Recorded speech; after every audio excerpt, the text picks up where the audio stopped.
All right, welcome back to Correctional Officer Stories with Steve. As always, I am your host. To all my goons checking in, thank you for the continued support.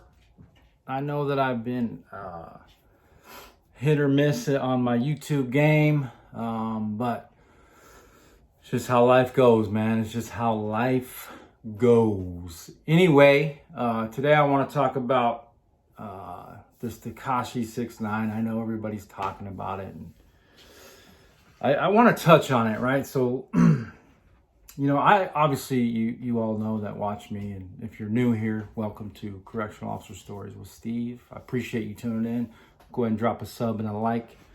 But I've worked in corrections. I've worked on GP yards. I've worked on PC yards. I've talked to many of inmates, convicts, prisoners, whatever you want to call them. I've seen all kinds of things. I've seen, you name it, I've seen it. I mean, working in a prison's like living in there.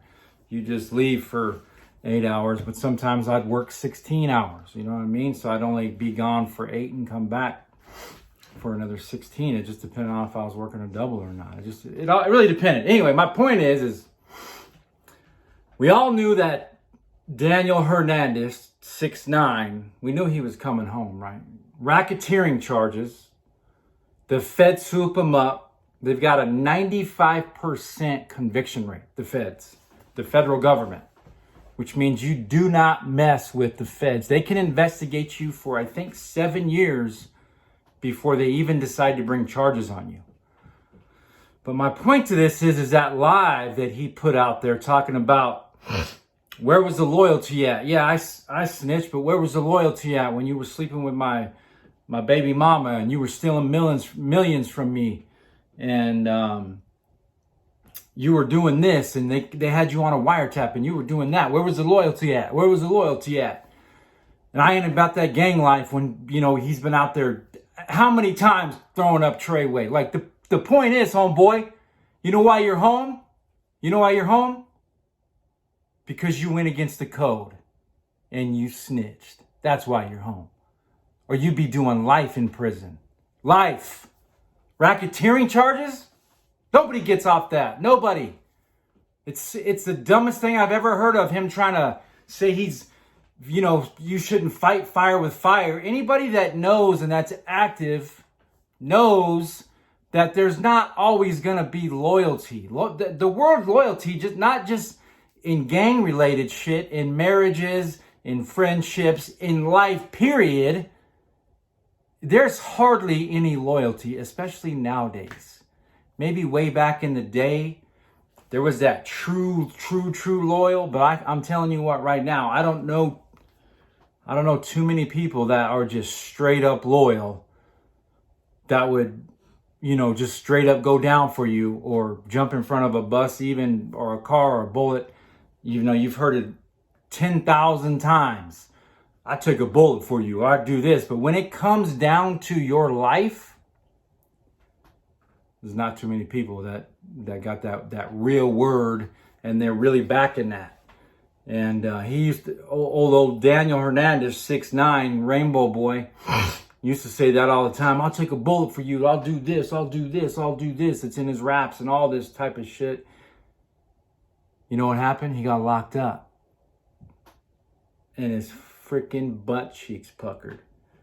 And the feds came to him and said, hey, listen, you tell us what time it is, and you'll do a year and you'll go home. Maybe 2. We'll let you go. Period. You give us the info that we want, you work with us, you cooperate with us, and you will go home. Because like he says, the dude is the biggest name going. Even now that he's got out. He gets on Instagram and right away has like 2 million followers. But the thing is you snitched, man. As much as you want to say that, where was the loyalty at? Like you said, when you were stealing millions and you were doing this to me and you were doing that to me. But if you're going to get involved in that active life, there's no excuses.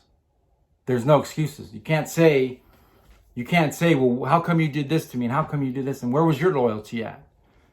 Because now people that you ratted on, they're doing life. And guess what? They still got people on the street. So you'd be in the witness protection program if you didn't have all them tattoos on your face and all that. We would have never seen you again. You'd be in the witness protection program. New identity, everything. So wake up, people. The people that have never had any type of clue, that have never been inside the walls, whether you were an inmate or an officer or any type of work you've done in there, and any real type of convicts that you have been around, and you actually know the code, and you've been around it, and you've been active, or you've investigated it like I have, and you've seen it, then don't talk on it, because you don't know it. You know what I'm saying? You're just dumb to it, and you're ignorant to it. So don't speak on it. Don't talk about, man, he didn't snitch, he didn't do this, he didn't do that. You have no idea what he did. For one, you weren't there. For two, a lot of you people that are talking have no clue, because you've never been even 1 foot inside of a prison, so you have no idea what goes on in there. It's a parallel universe inside of a prison. That means that they do their own thing in there. It's completely different from the street. It's a whole new world in there. And you will lose your life in about 1 second. You know what I mean? I've come up on people in the back of the runs with their heads stomped in. You know why? Because they went and pulled a fucking correctional officer aside and they snitched. They snitched. Do you think that they were gonna say, well, when they were coming to get their beat down, they were the dudes that were coming to beat them down, well, man, you didn't have any loyalty either. Let's talk about that. No, there ain't no talking. Your head's getting smashed in. You know what I'm saying? So it just irritates me. And I don't even know why I'm touching on this topic, because everybody in the world I know is touching on this topic. And it's a big topic, and everybody's talking about Tekashi 6ix9ine. Daniel Hernandez, he's a snitch boy. He can put all that excuse and where was your loyalty when you were doing this, and that. But I'm telling you that I will be surprised if he's around. I will not be surprised if we hear on the news that his life was taken in the soon to come time. I won't be surprised unless he's got some type of, who knows how the feds work. I don't know. I never worked for the feds. Unless there's some time of witness protection program when you get out and you can talk all this mess on Instagram, and for some reason they got people that work for people that you just can't be touched. But let's think about that for a second. That ain't what it is. We know that. Common sense tells you that. But if that's what it is, I guess we'll see it in the coming weeks, days, months. If he keeps his life, because I'm telling you, when you snitch on, especially an active gang like that, forget about it. And now he's talking about he wasn't about no gang business. What does that mean? You were hard as hell before you got locked up. That's how it is. People are hard as hell, and then they go to the pen, and they become like just soft. Like that hard goes away. Trust me, I've seen it. I've been around some of the baddest MFers. You think that they would just they would just kill you. On the streets, they are bad as hell, toting weapons, toting guns, blah, blah, blah. But when they get inside, it all changes. Trust me. I'm telling you, I've seen it. Seen it firsthand. You know what I mean? Like, I've seen it firsthand. I've gone at it with inmates. I'm not going to sit here and lie. You know what I mean? They talk. Correctional officers do the same thing.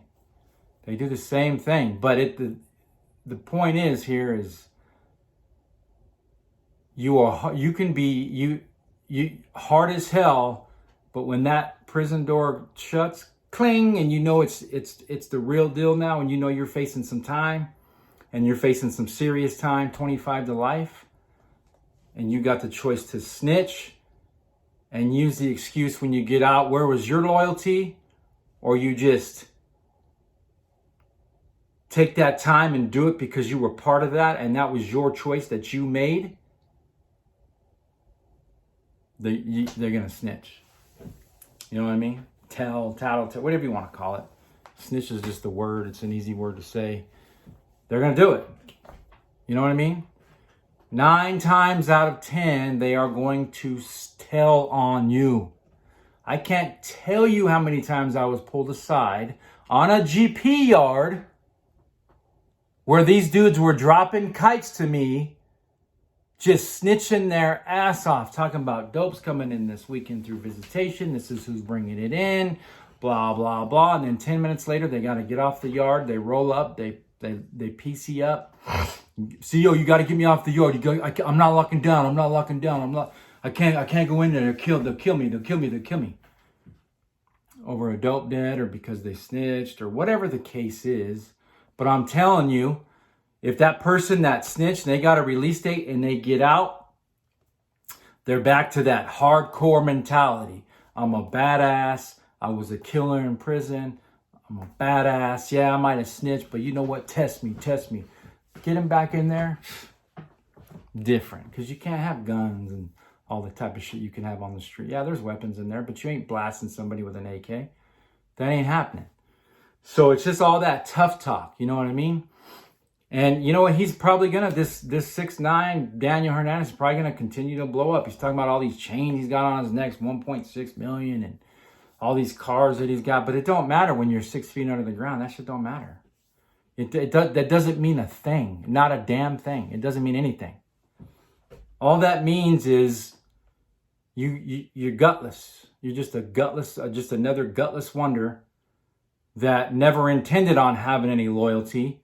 But when you had your boys behind you, you were a badass. But when it came to you and just your lawyer and the feds telling you you're going to be facing 25 to life, and here's your 2 options,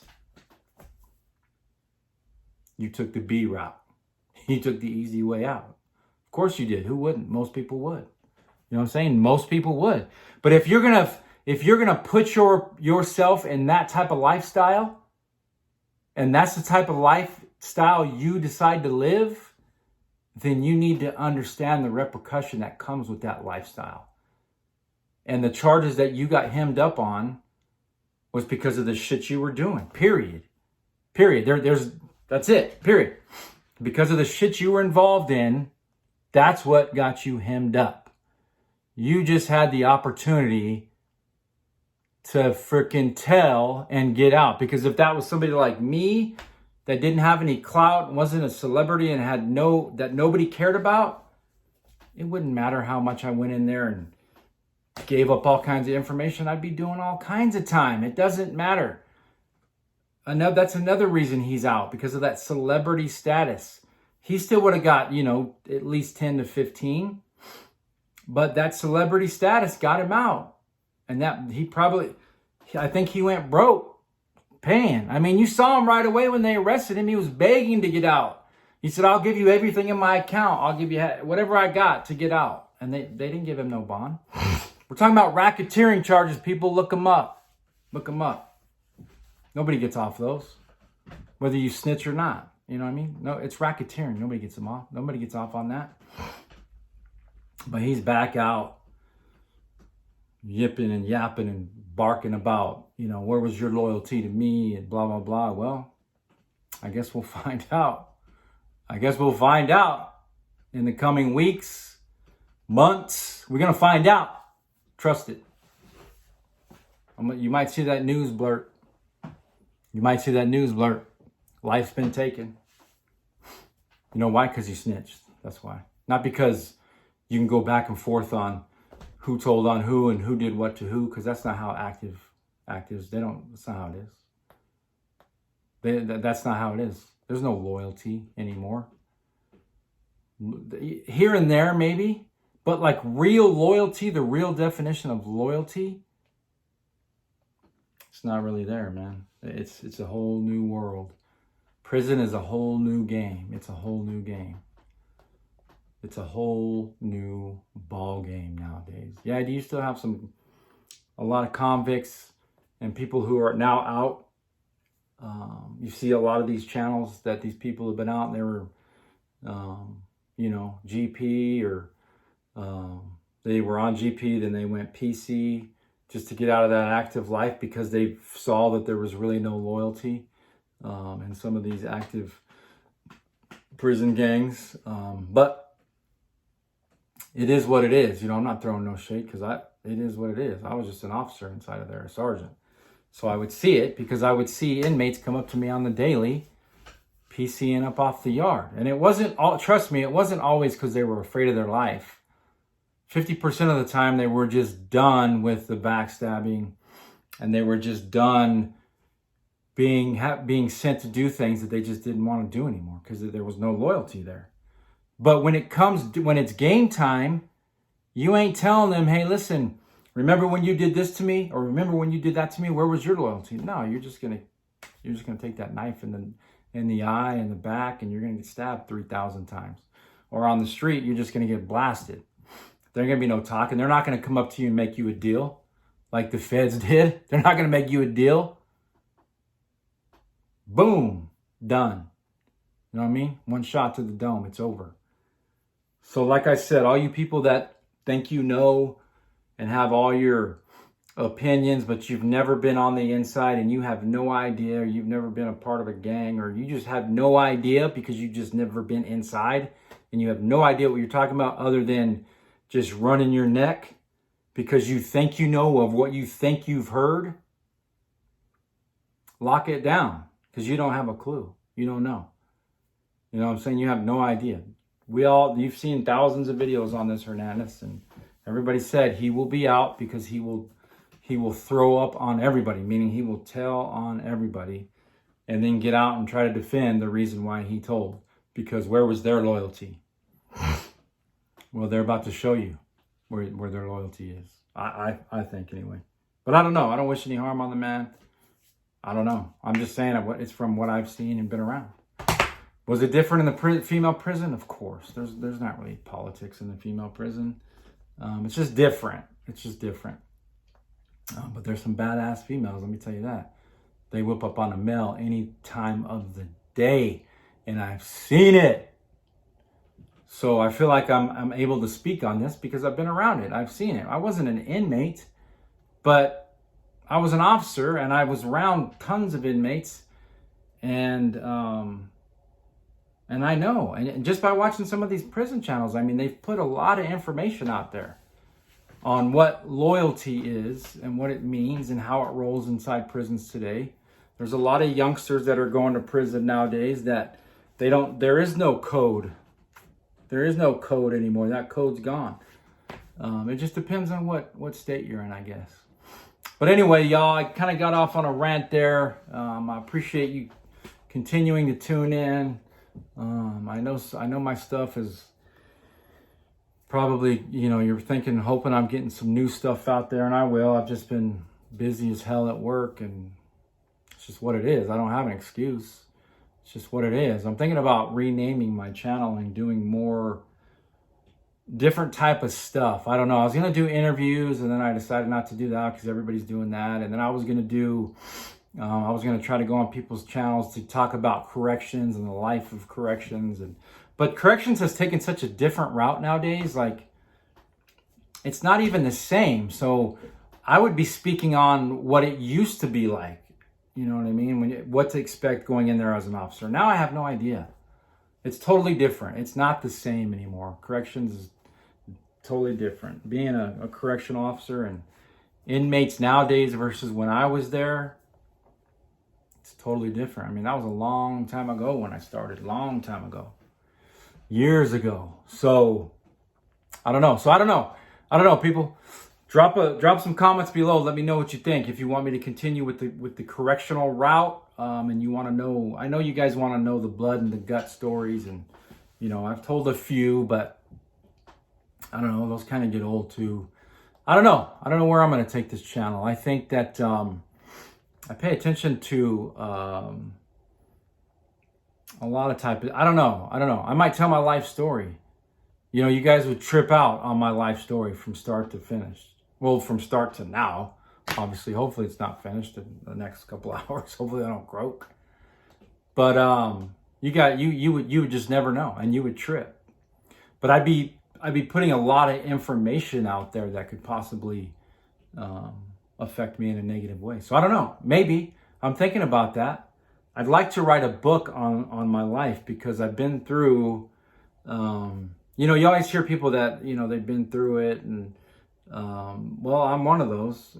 You know, you might been through something completely different than me, but I've been through a lot of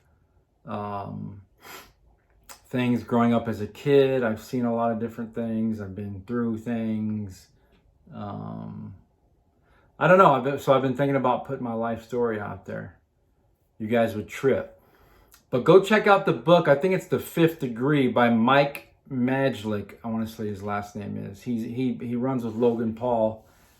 He just put a book out about his life, and it's a trip. It really talks about the opioid epidemic and how big it is and how big it has been for years now. Way bigger than COVID. I mean, we're losing people day and like it's just crazy. It's crazy. So you might see a life story from me. But anyway, goons, thanks for tuning in. I appreciate it. I know I rambled. Drop a like, drop a comment. Let me know what you want to see. Have a good week. Peace.